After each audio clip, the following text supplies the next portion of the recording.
Welcome back to Television A7. Let's jump into Love and Hip Hop Atlanta Season 11, Episode 7. Now, this picks up from where it left off last week. You had Sierra and Scrappy getting into it. Well, more like Sierra inserting herself in business that's not hers and Scrappy trying to defend himself.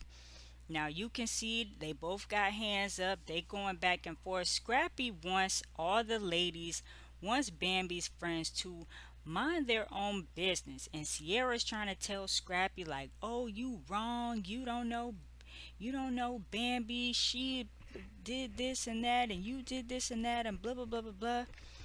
It's a hot mess. Now, mind you, Chaotic does step in a couple times, which that will come up later in the episode.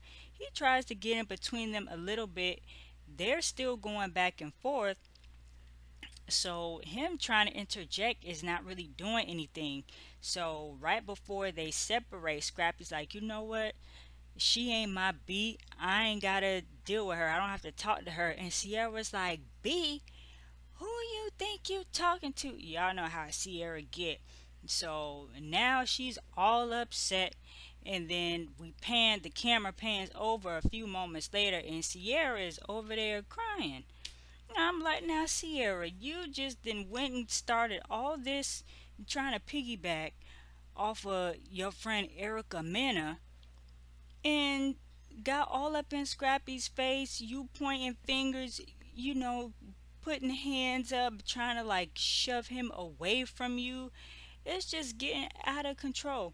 And yes, Scrappy was matching energy.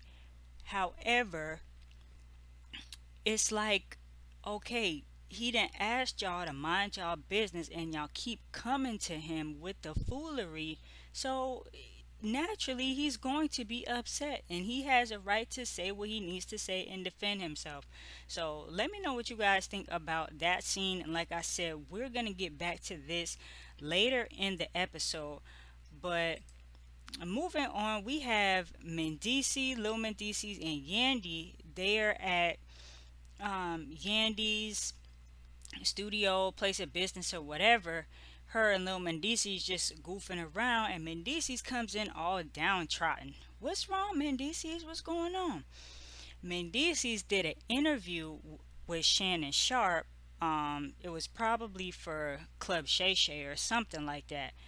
The interview went viral, or a piece of it went viral, because he was explaining to Shannon Sharp like, yeah, when I was in the streets trying to move weight back in the day, I had to put up my mom for collateral, because that's how they had to make sure that you wasn't gonna have a bad deal, or they was gonna come looking for your family. So when he said that, of course his mom heard it. It went viral. She's upset now because it's like he keeps bringing up the past, and it's just bringing up some, hurt.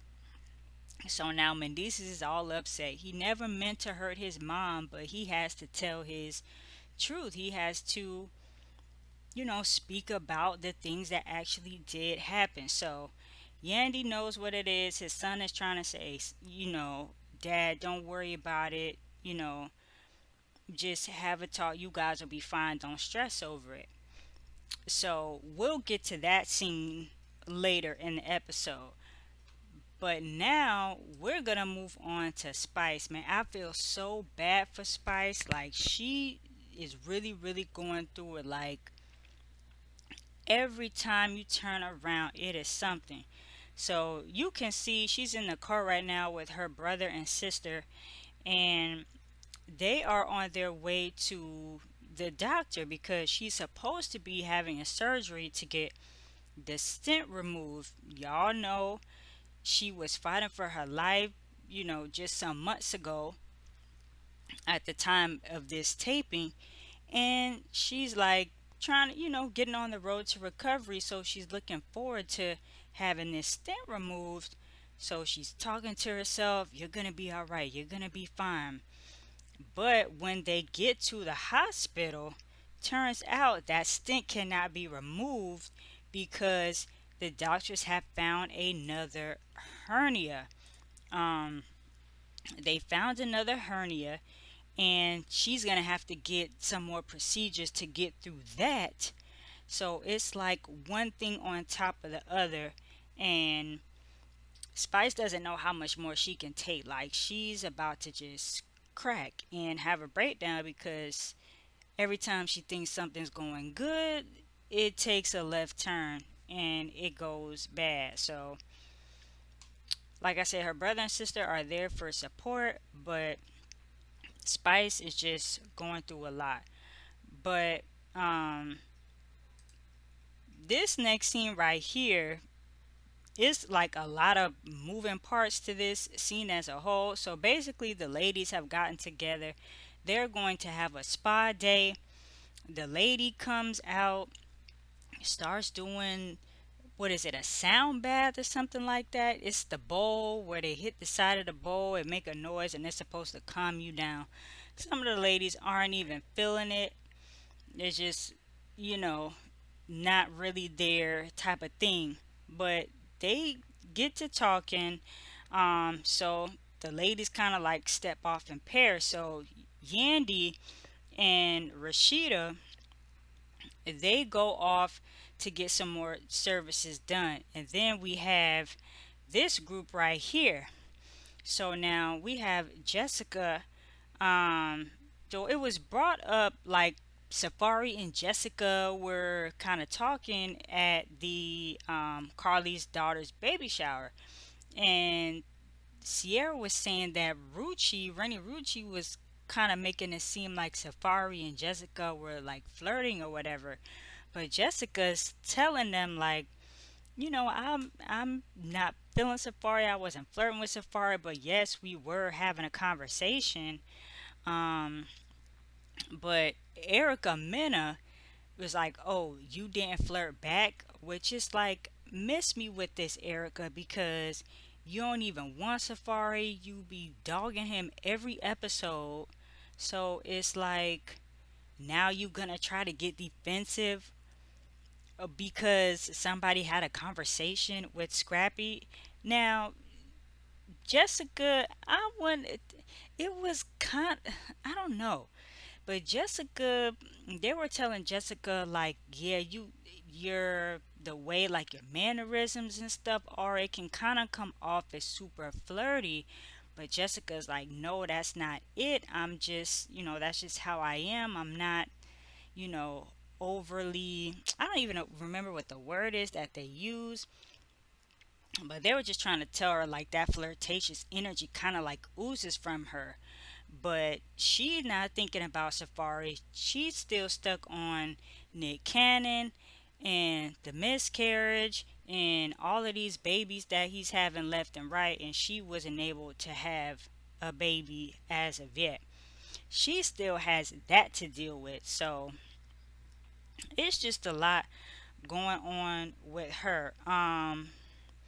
So the rest of the spa time, Yandy is telling Rashida that like Mendeecees needs some sort of outlet because it's like he wants to talk and get everything off his chest now, but she just wants to make sure that once he does get to talking, that it is like going to be received well. So she's kind of a little nervous about that. And then Rashida goes into something about Kirk and him trying to throw her under the bus in regards to their restaurant. That was a little piece right there. We're still at the spa. We get the ladies, they move into another section. Then we have Amy and we have Sierra. They're laying down, and then on the other side is Yandy and Rashida. So, um, let me just sum this up for y'all real quick.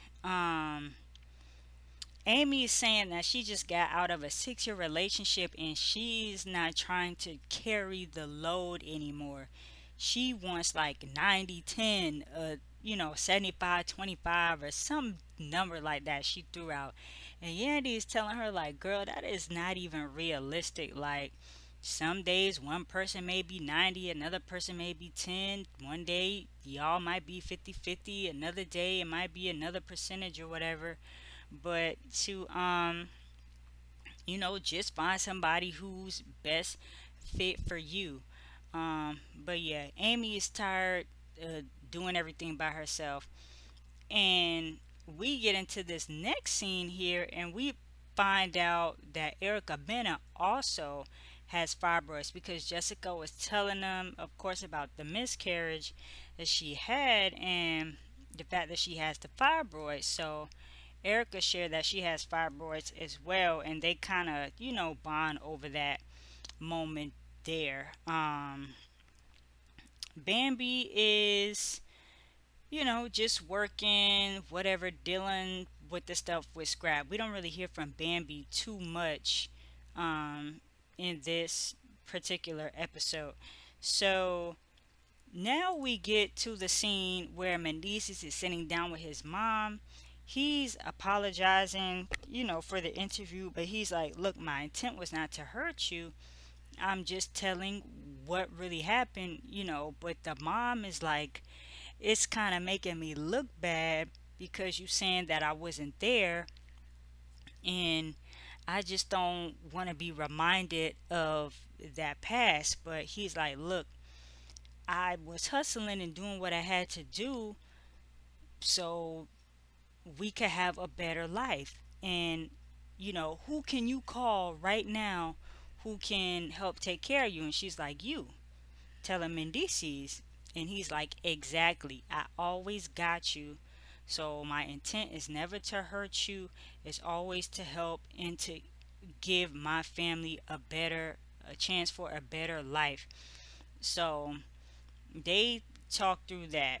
But I think, yeah, I could understand where Judy's coming from. She doesn't want to look bad, but if she wasn't there, she wasn't there. And if Mendeecees had to move a certain way as a result of her not being there, then that's just what it is. I mean, you learn from it. They're obviously doing a lot better now. So it is what it is. But Mendeecees has learned from his past, and now he wants to speak about it and help other people to avoid what he went through. So he probably gonna have to tell that story a whole bunch of more times. So Mama Judy, she better get used to it. She better get used to it. Now, this is where things kind of start to pop up and go a little left. But this is at Chaotic's video shoot for his music video. I don't remember what the name of the song is, whatever, but that's not really important.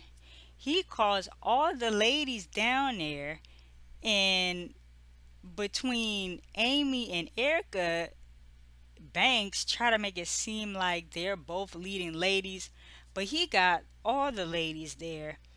And when Amy walks up, it's like Erica and Chaotic are kind of flirting.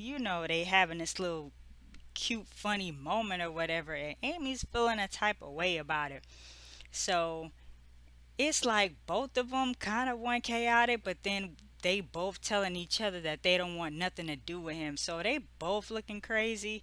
Chaotic is playing both of them, and I'm like, who would have ever thought people would be fighting over Chaotic? My goodness.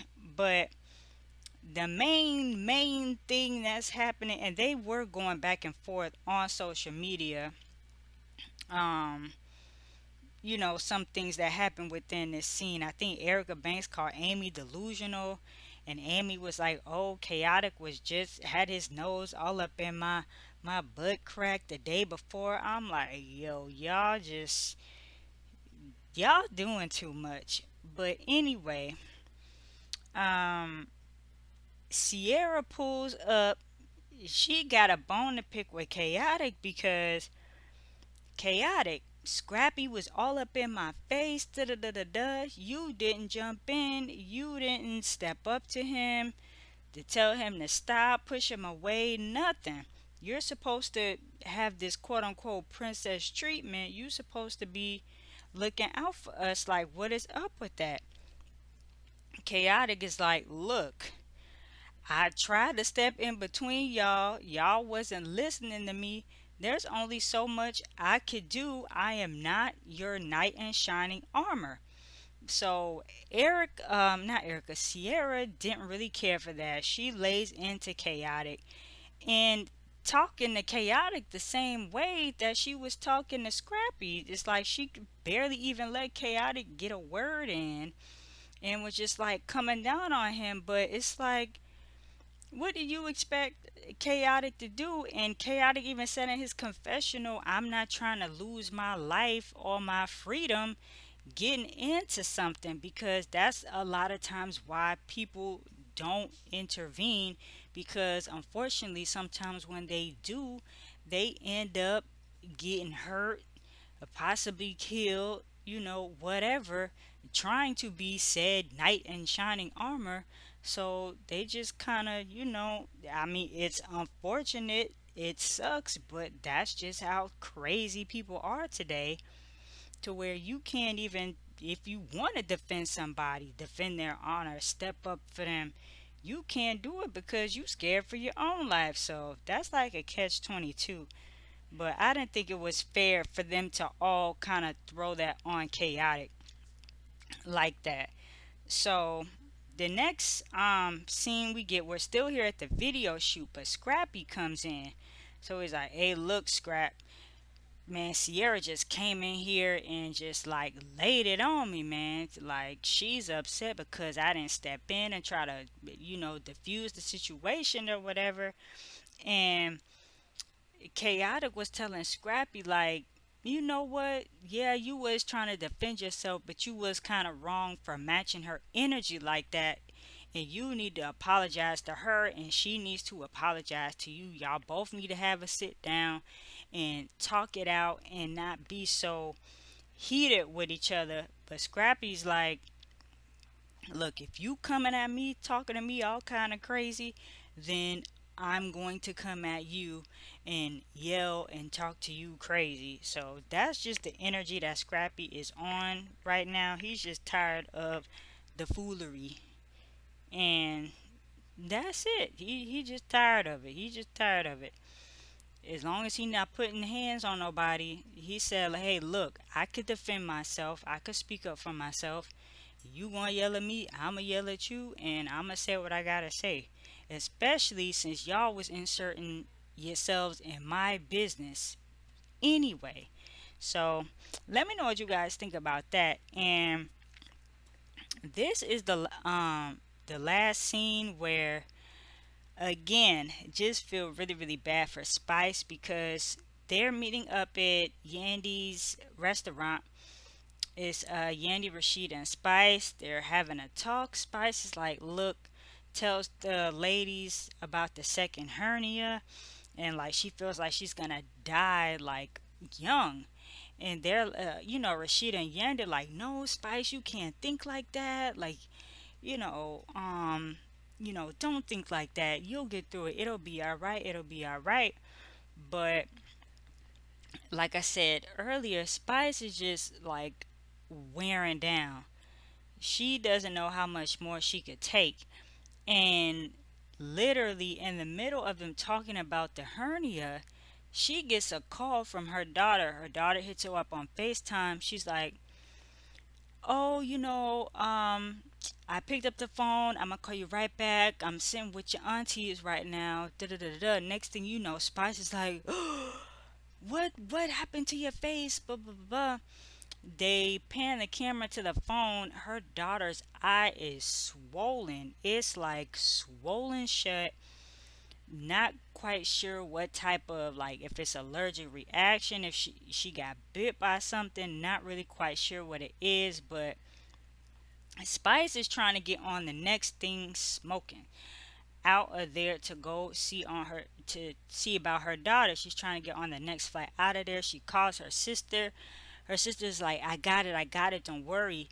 And Spice literally just in the middle of the street, the sidewalk or whatever, just drops down and is like, it's always something, one thing after another. I don't know how much more I can take. And Spice just like has a little mini breakdown. But I just feel so bad for Spice because she genuinely is like trying to, you know, do better for herself, for her kids. She wants to perform again, and it's just like it's always something with Spice, always something going on. But we'll see, um, the outcome of that within the next episode or so. Um, but yeah, after seeing that, I just was just like feeling so bad for Spice. But that's the review. Love and Hip Hop Atlanta season 11 episode 7. Let me know what you guys think. Drop your thoughts below. And if y'all want to check out more of my Love and Hip Hop Atlanta content, I got a video right here for you guys. And I will talk to y'all in the next one.